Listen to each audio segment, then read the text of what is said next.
Good day and welcome to the Sport Rep Show. I'm Jesse Jackson Kauraitha and we'll be updating you on the latest sports news in and beyond Namibian borders. And now for your latest on the hit list.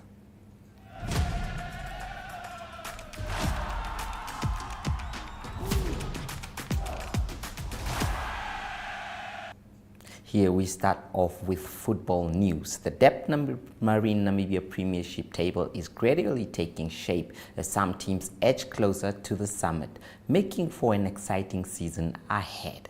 Over the weekend, at least 3 different teams held the top spot, with African Stars finishing the round as log leaders. Commerce Nampol FC began Friday at the top but were replaced by Young African FC on Saturday before African Stars became the 3rd team to lead the standings by Sunday night. This was the result of mixed outcomes in matches played across various parts of the country on Saturday and Sunday. Sunday's matches played a crucial role in shaping the table for the rest of the week, given that no midweek fixtures are scheduled. And on to something different now. This is Fistball.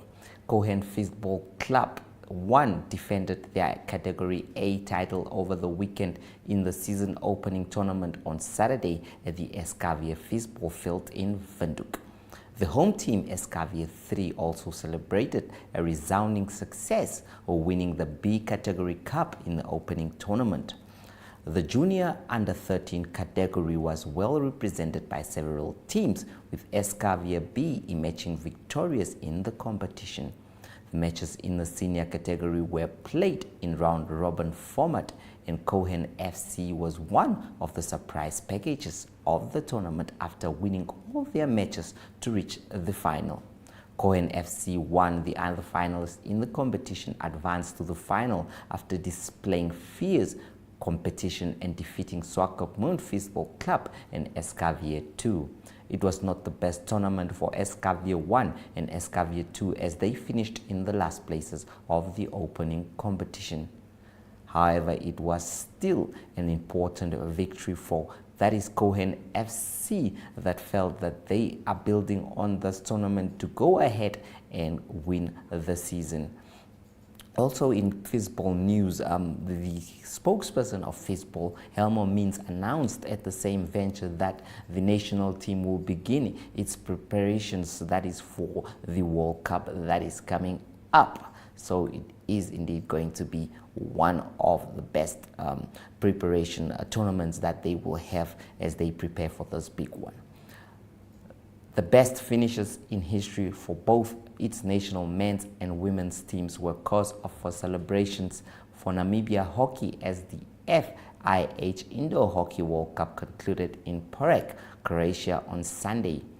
Under coach Shane Cormack, Namibia's women finished in a competitive 6th position, beating their previous best of 9th at the 2018 Indoor World Cup and showing much greater resolve than the disappointment of 12th at the World Cup event 2 years ago. Meanwhile, the men matched their 8th place at the 2023 Indoor World Cup in Pretoria. It was the first World Cup at which both Namibian teams reached the quarterfinal stages.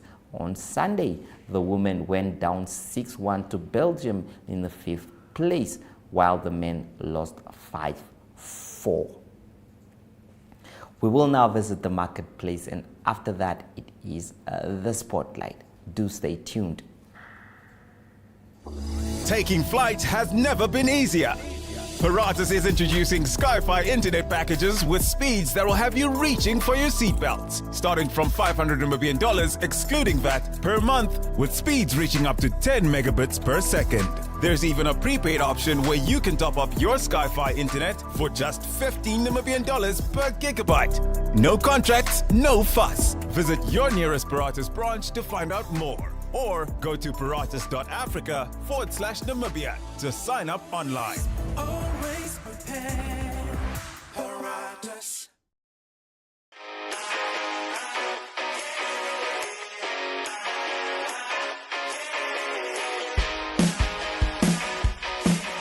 Your life could change at any second, but you'll never know until you take the chance. With sports betting, number games, and online casino gambling, JSB is your best bet. Will you be Namibia's next instant millionaire? Place your bets easily online at jsbsports.bet or at any JSB location nationwide. We'll take you to the action anywhere, anytime. JSB, where the next instant millionaires come to play. Strictly no under 18s. JSB supports responsible gambling. Winners know when to stop.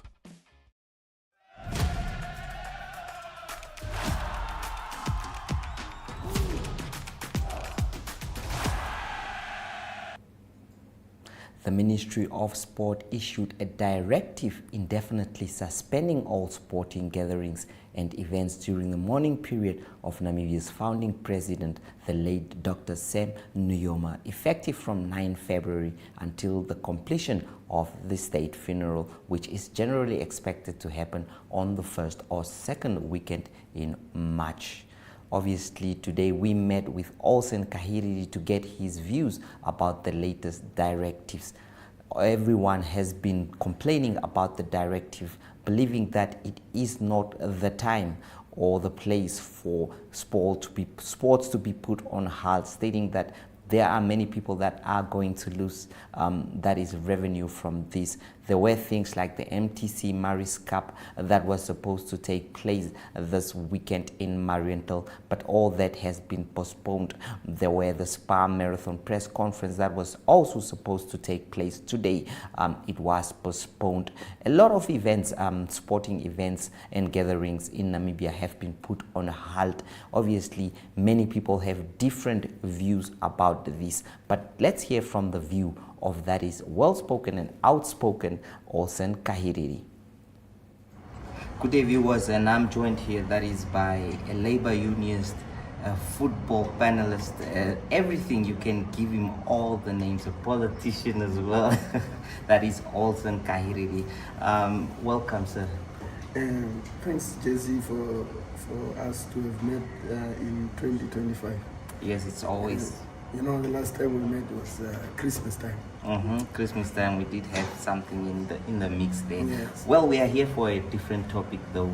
A lot of people are actually infuriated by the decision the government made in order to put all sporting events and gatherings on hold due to the mourning period of the late founding president of the Namibian nation.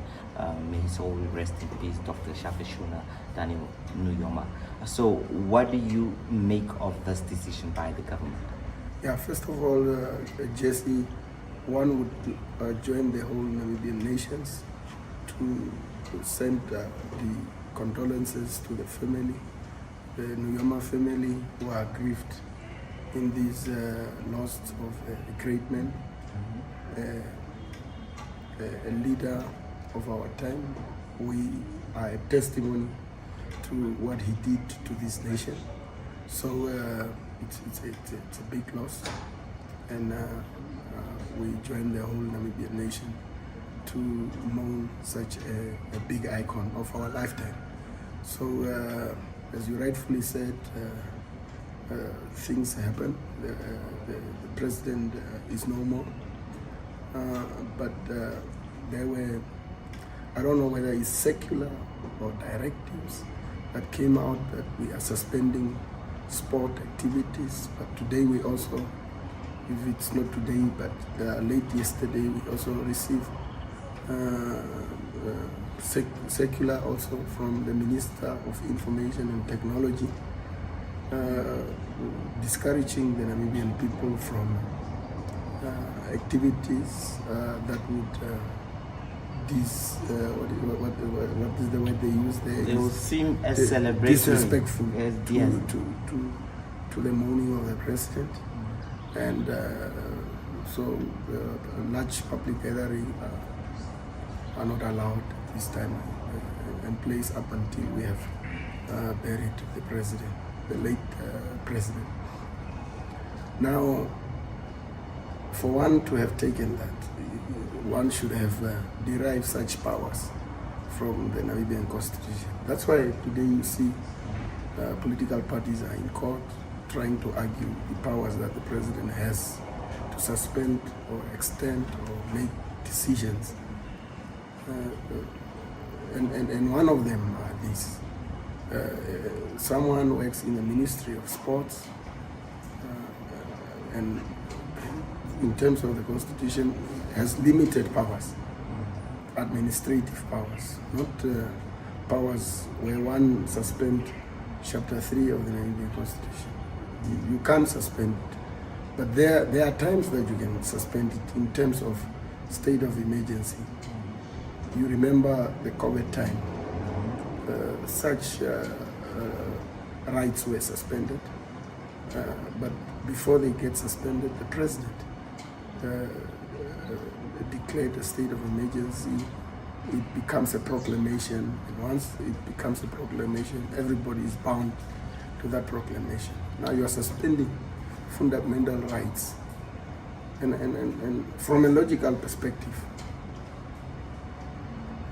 African Star playing a semi-final of the Maris Cup football gathering. How disrespectful is it to a mourning nation? We know that in Europe, football, they lose important people. I know they suspended only the games over the weekend. Yes, when the Queen of England when the Queen was being mourned, but that was just for that specific week. But here, we would know that this issue would go on for weeks. We don't know when they will announce as to what would happen to the burial activities and all that. Now everybody has planned. Me myself, I have also booked a place in Marinda. That was last week Friday, where I would see myself should have been there by Friday to enjoy my Valentine's and then the semi-final games. Those bookings I have to pay 50% of that booking prior to leaving. I've lost. It's not me alone. There are people that has prepared to go to Marindal and all these things. And I also have my partner in South Africa who also wanted to come down. He's already bought the ticket. All these things are what one would see that the justifications of what the decision was. But in law, I do not see the authority of one suspending of those games. No, the minister does not have those. Well, looking from a humanities perspective, you rightly so stated that in terms of the law and all, it doesn't really require you to bring this kind of events on a halt, and also in the manner in which it was announced, through a circular, something just being released and all that. What do you think the response from the Namibian nation could be? You see, when one takes actions in their office, it requires that public officials, which is the minister, when they take decisions, they must be reasonable, justifiable, and fair. And they must also be informed by law. Now the law says, if you look at Article 22, 1b, says yes, one might have the right to suspend, but give us the articles that you are suspending in terms of the Constitution, and give us the reason in terms of the Constitution. Now, rights that give you the right to suspend such, but that powers are also not in the minister; they are in the president. And now that is, and you know, from a moral perspective, I think it's high time that our government officials are undermining the patience and the tolerance of our people. Because we are very patient people, and one should not abuse that. Because you go to an extent to tell people that maybe they have weddings over the weekend and it's a large crowd. You must extend your marital Yes, Commissar, activities. some of the remedies that could be done would be like providing incentives or covering for the losses those people might have occurred during that period. Do you think that is possible from this government? No, you see, when one takes a decision, they sometimes don't calculate the effect that such action has. As I've rightfully said, the loss of preparations and everything. I know that we know such games are done by the NFA, a badly wounded financial institution. That institution is suffering financially, but now it has spent a portion of money for the preparations of this weekend activities, which is now Maris Cup. yeah, but are they going to be refunded? That's the question. Who's going to refund them? And what channels are you going to get your money through? Because I remember sometimes we have cases with the government.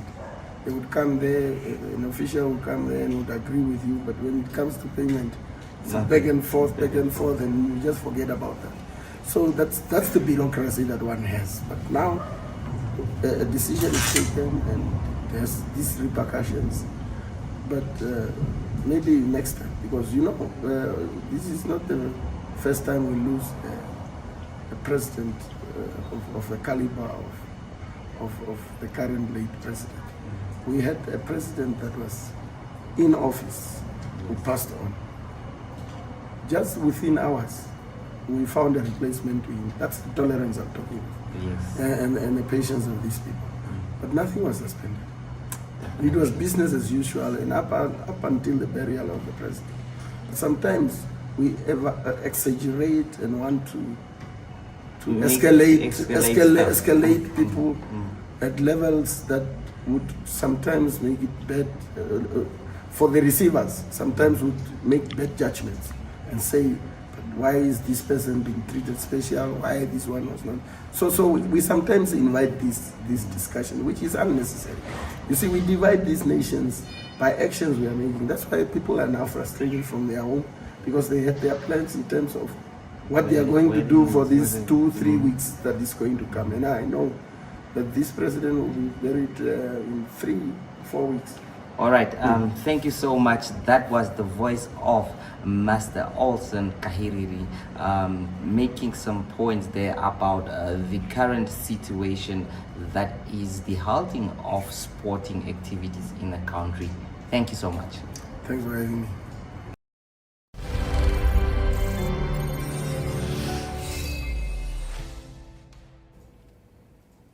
That was Olsen Kahiriri. Well, we would love to hear the views and opinions of many Namibians about this point.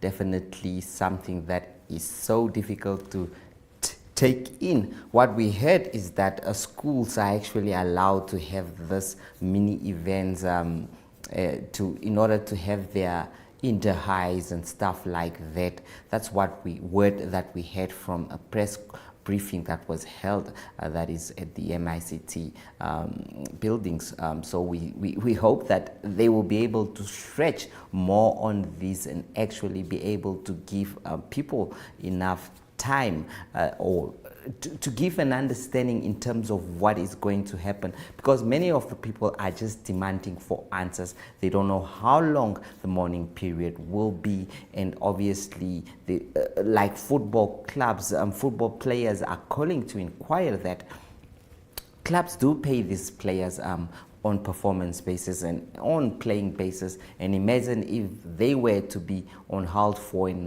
entire month, what this would mean for their income. Will the government be able to replace that and subsidize that, like Kahiriri alluded to there as well, that he paid for accommodation to go to Mariental just for the MTC Maris Cup to be cancelled as well. So those are one of the archibadges and stuff that needs to be ironed out, and the ministry has to make sure that people are made aware of what the next plan is. The most important thing is that everyone wants that.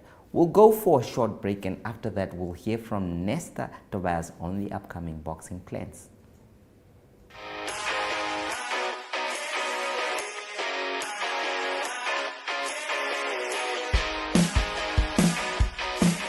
Your life could change at any second, but you'll never know until you take the chance. With sports betting, number games, and online casino gambling, JSB is your best bet. Will you be Namibia's next instant millionaire?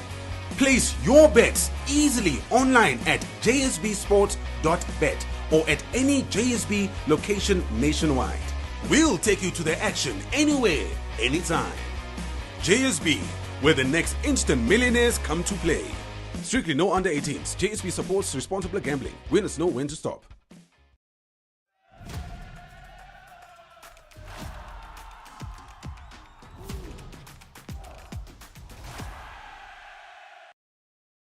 Okay, so we are joined by Nesta Tobias. Nesta, 2025 is an exciting year for boxing, for Sunshine Boxing especially. Just tell us what the press was about today and what we can expect from you guys this year. Yeah, thank you very much. As you know, we got world-rated boxers. We have boxers who fought in November, and they did not receive their title. They arrived late. So we also hand over the belt here to John Jolonimus, and Mateo Saita. And of course, we announced also our next event, which is going to be the 12th of April. That's Independence Boxing Celebration. It's an annual event. We always do this event after the independence because independence is not only on the 21st of March. We celebrate independence through the year to the next one, you know. So that's why we celebrate our independence, to honor our legends, the fallen legends, and our leaders and so on, and of course to celebrate the independence with the whole nation, young and old, you know. So come the 12th, we're gonna have top boxers fighting. We're gonna have John Dolonimus, and we got Loki Nakathira, we got Nata the Beast, Aita, we got Philippus Energy in Tumba, and we're gonna also have other boxers on the card, who's the upcomers, the 6th rounder, the 8th rounders, and so on. You see, so like I say, also we could also offer for other boxers like Loki Nakathira. We are busy negotiating a fight for him in the USA, and if we're gonna announce soon, maybe in the next 3 weeks, and we got also offer for Jolanimus to fight overseas. So we're also busy finalizing that bout. If we finalize those bouts, so meaning those two boxers, they're gonna fight on the 12th April in Namibia. They're gonna fight overseas. But I'm still excited, and hopefully, for whether either in Namibia or the overseas, for us is good. They will give me the opportunity to improve their record and to improve their rating. Like I said, John is number 4 in the world right now, and we've got Energy who's number 9, then Mateo Seita is number 13 in the world. You can only fight for the world title if you're in the top 15. Otherwise, there's no chance for you. Like I say, the best thing is to put our boxers to number 1, to become mandatory, to get the opportunity to fight for the world title. It's always difficult for African to get the opportunity to fight for the world title.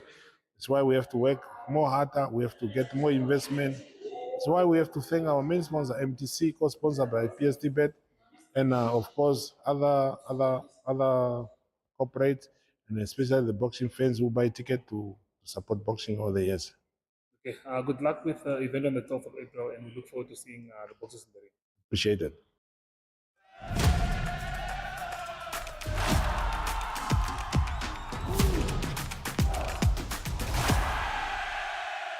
Everyone, time for international sports news, and starting off with tennis news first on the WTA Women's Tour. It is the Qatar Open that started, and it's still the round of 64. Good result for Tunisia's Ons Jabeur. She beat McCarthy Kessler by 6-2 and 6-love in the round of 64.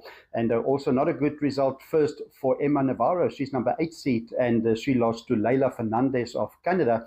Leila Fernandez, always a difficult opponent. She won by 6-2 and 6-2. She played in major finals before. Number 2 seed, Iga Swiatek safely through to the next round, beating Maria Sakkari by 6-3 and 6-2. And then also Paula Badosa, she had a good Australian Open as well, 9th seed. She beat Renata Zanzania 6-3, 4-6 and 6-2. Lots of high-profile players that play in the tournament that played in the Australian Open. It is Emma Raducanu that plays there. Also Coco Gauff, she's a number 3 seed. Then Jessica Pegula, number 6 seed. And number 1 seed is the world number 1, Aryna Sabalenka. On to cricket news. South Africa playing, the men's team playing in a Tri-Nations tournament in Pakistan. And it is South Africa that played against New Zealand. They had a good score in the first innings, 304 for 6, but they lost still by 6 wickets. New Zealand getting that runs, 308 for the loss of 4 wickets. And that is in the 49th over that they achieved that runs. Kane Williamson scoring 133 for New Zealand, and a good achievement also for South Africa. That was Matthew Bretzker on his debut in the ODI game. He scored 150. The next game for South Africa will be on Wednesday when they play against Pakistan. If they win that, they can play in a final against New Zealand on Friday. Then to close off today's international sports news, it is golf news. Tiger Woods that announced he will not be playing in the Genesis Invitational. He was due to play that. He was battling with injuries as well, but unfortunately his mother passed away, and he's still said he's still processing the loss of his mother, so he won't be able to play in the Genesis Invitational. Tiger Woods had in February 2021 a serious car accident. Haven't played much golf since then. That's international sports news for today. Hope you have a great sport day. We talk international sport again tomorrow. Goodbye.